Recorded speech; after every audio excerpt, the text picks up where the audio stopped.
Assalamualaikum warahmatullahi wabarakatuh. Perkenalkan, nama saya Fajar Nurfal, mahasiswa Universitas Mercubuana jurusan Manajemen.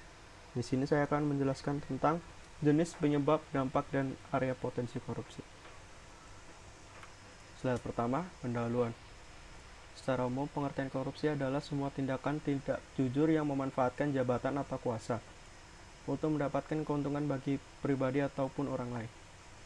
Di Indonesia, tindak pidana korupsi diatur dalam Undang-Undang Nomor 31 Tahun 1999 tentang pemberantasan tindak pidana korupsi.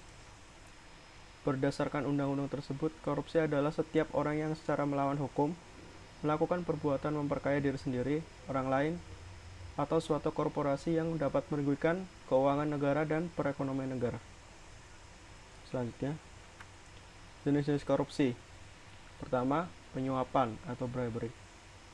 Penyuapan adalah pembayaran dalam bentuk uang atau sejenisnya yang diberikan atau diambil dalam hubungan korupsi. Dengan demikian, dalam konteks penyuapan, korupsi adalah tindakan membayar atau menerima suap. Penyuapan biasanya dilakukan dengan tujuan untuk memuluskan atau memperlancar urusan, terutama ketika harus melewati proses birokrasi formal. Yang kedua, ada penggelapan ataupun pencurian. Penggelapan atau pencurian merupakan tindakan kejahatan menggelapkan atau mencuri uang rakyat yang dilakukan oleh pegawai pemerintah, pegawai sektor swasta, atau aparat birokrasi. Yang ketiga, penipuan. Penipuan atau fraud dapat didefinisikan sebagai kejahatan ekonomi berwujud kebohongan, penipuan, dan perilaku tidak jujur. Jenis korupsi ini merupakan kejahatan ekonomi yang terorganisir dan biasanya melibatkan pejabat. Yang keempat, ada pemerasan. Korupsi dalam bentuk pemerasan merupakan jenis korupsi yang melibatkan aparat dengan melakukan pemaksaan untuk mendapatkan keuntungan sebagai imbal jasa pelayanan yang diberikan. Pada umumnya, pemerasan dilakukan from above, yaitu dilakukan oleh aparat pemberi layanan terhadap warga. Yang terakhir ada favoritisme. Favoritisme dikenal juga dengan pilih kasih, merupakan tindak penyalahgunaan kekuasaan yang melibatkan tindak privatisasi sumber daya. Selanjutnya, yaitu penyebab tindak pidana korupsi. Yang pertama, ada sifat serakah manusia. Faktor internal penyebab terjadinya korupsi yang pertama, yaitu karena adanya sifat serakah manusia.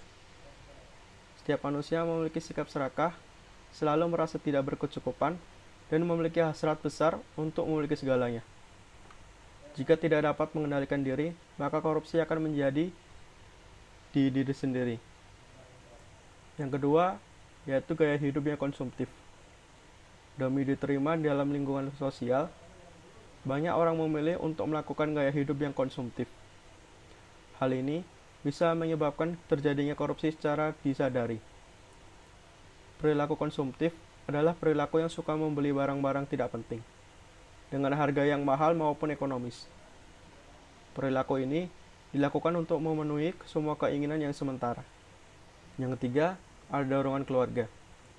Karena memiliki jabatan yang tinggi, ada beberapa orang yang menyelewengkan jabatannya untuk korupsi. Bahkan pelaku tindak pidana korupsi mendapatkan dorongan dari keluarganya untuk melakukan perbuatan tersebut. Hal ini tentu saja didasari dengan alasan memenuhi kebutuhan keluarga. Yang keempat, aspek pemahaman masyarakat terhadap korupsi. Adanya aspek pemahaman masyarakat yang kurang terhadap korupsi bisa menjadi penyebab terjadinya korupsi. Hal ini didasari karena masyarakat tidak sadar kalau terlibat dalam korupsi atau menjadi korban utama dalam tindak pidana korupsi. Masyarakat juga kurang paham jika korupsi dapat dicegah dan diberantas. 5. Aspek ekonomi. Penyebab terjadinya korupsi paling sering karena adanya aspek ekonomi. Karena banyaknya kebutuhan untuk hidup dan merasa memiliki pendapatan yang kurang, sehingga ada sebagian orang yang nekat melakukan korupsi. Aspek ekonomi bisa menjadi dasar manusia merasa terdesak untuk mengambil jalan pintas demi mencukupi kebutuhan dan keinginannya. Selanjutnya, ada aspek politis. Aspek politis dapat menyebabkan terjadinya korupsi. Tindakan nilai ini dilakukan karena memiliki jabatan atau kekuasaan yang tinggi di pemerintahan. demi mempertahankan jabatan dan memenangkan urusan politik, maka banyak orang melakukan tindakan korupsi. Yang terakhir adalah aspek organisasi. Penyebab terjadinya korupsi yang terakhir yaitu karena aspek organisasi. Biasanya hal ini akan didukung karena organisasi tersebut tidak memiliki aturan yang kuat. Organisasi juga tidak memiliki pemimpin yang dapat diteladani. Parahnya, organisasi tidak memiliki lembaga pengawasan dan sistem pengendalian manajemen yang lemah. Selanjutnya adalah dampak korupsi. Tindakan korupsi merupakan tindakan yang sangat merugikan negara. Korupsi mengakibatkan melambatnya pertumbuhan ekonomi negara, menurunnya investasi, meningkatnya kemiskinan, serta meningkatnya ketimpangan pendapatan. Korupsi juga dapat menurunkan tingkat kebahagiaan masyarakat di suatu negara. Korupsi juga mengakibatkan satu, penurunan produktivitas. Yang kedua, menurunnya pendapatan negara dari pajak. Yang ketiga, menurunnya pertumbuhan ekonomi dan investasi. Keempat, meningkatkan kemiskinan. Dan yang kelima, hilangnya kepercayaan masyarakat terhadap negara.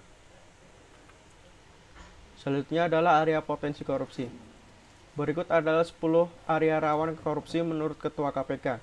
Yang pertama, sektor pengadaan barang dan jasa. Kedua, sektor keuangan dan perbankan. Ketiga, sektor pajak. Keempat, sektor bea cukai. Kelima, sektor BUMN atau BUMD. Keenam, sektor pendapatan atau penerima negara. Ketujuh, sektor penggunaan APBN atau APBD. Kedelapan, sektor aset ataupun barang milik negara ataupun daerah. Yang kesembilan, sektor pelayanan umum. Dan yang terakhir, sektor instansi atau lembaga dengan alokasi anggaran yang besar. Sekian dari saya. Wassalamualaikum warahmatullahi wabarakatuh.